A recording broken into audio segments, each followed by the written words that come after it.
Olá, queridos irmãos e irmãs. Dia 23 de março, terça-feira da quinta semana da Quaresma.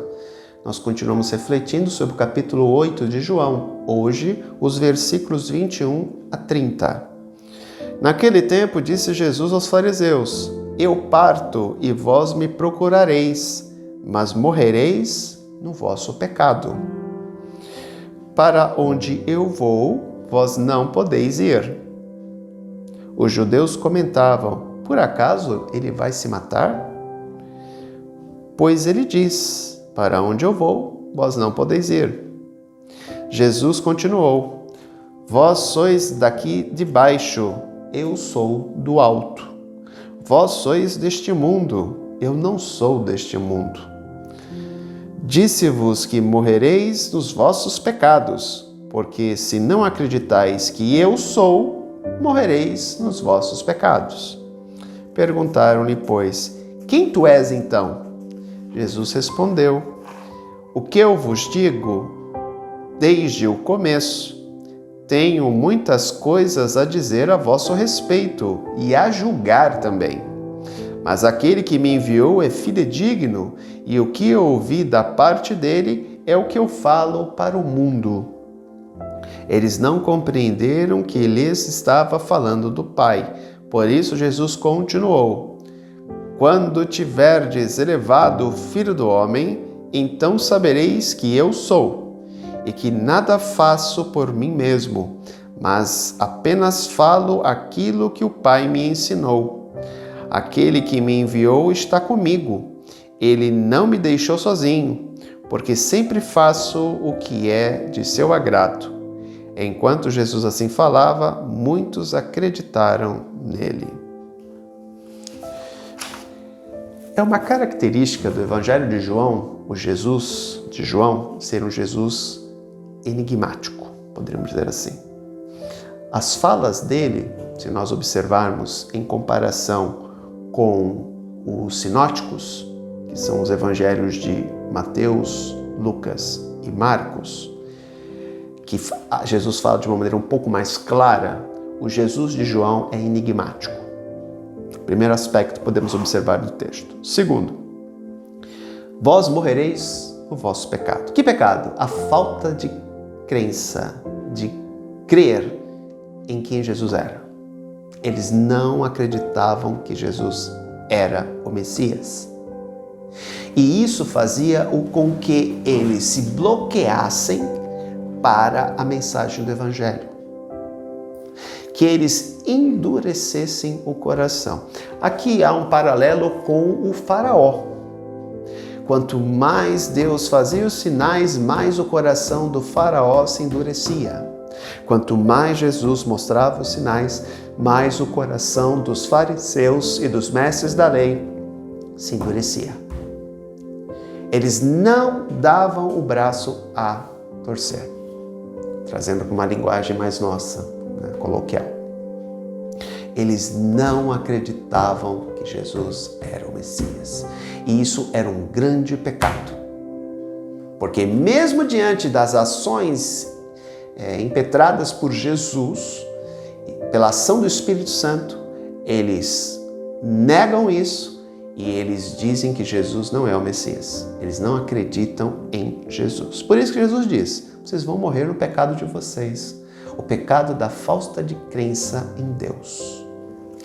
Outro aspecto que podemos destacar, ele fala a seguinte afirmação: eu sou.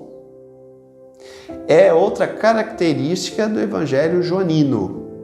Jesus, no Evangelho de João, se eu não me engano, ele fala 7 vezes, ele usa a expressão eu sou. Eu sou a ressurreição e a vida. Eu sou o pão da vida. Aqui ele usa mais uma vez, eu sou. Por quê?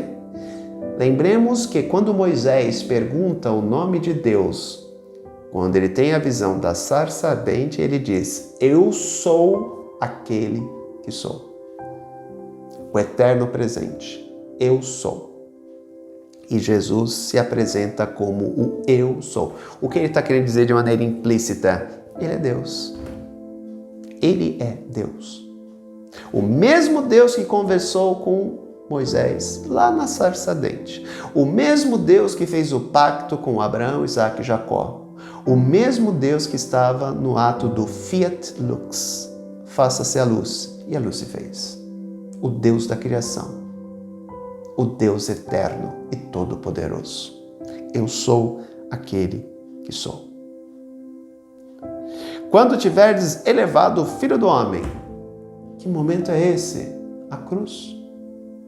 Lembremos que no domingo retrasado, quarto domingo da Quaresma, temos Jesus falando que quando elevardes o Filho do Homem, atrairei todos a mim, a cruz. A cruz será um método de atração. Aquele que olhar para a cruz e ver os sinais que emanam da cruz, irão compreender quem Jesus de Nazaré, ou Jesus Nazareno, era de fato. Quem ele era? O Filho de Deus. Tanto que no final, quando Jesus morre na cruz, qual é a frase final do centurião romano? Verdadeiramente este homem era o Filho de Deus. Nós vamos contemplar isso na Semana Santa, né? Na reflexão da paixão, morte do Senhor, na Sexta-feira Santa. O texto termina com esta frase, o centurião romano: este homem era verdadeiramente o Filho de Deus.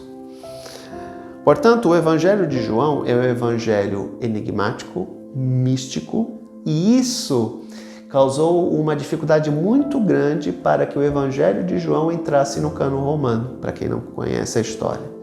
O Evangelho de João foi o último livro a entrar no cânon romano. O que é o cânon romano? A Bíblia.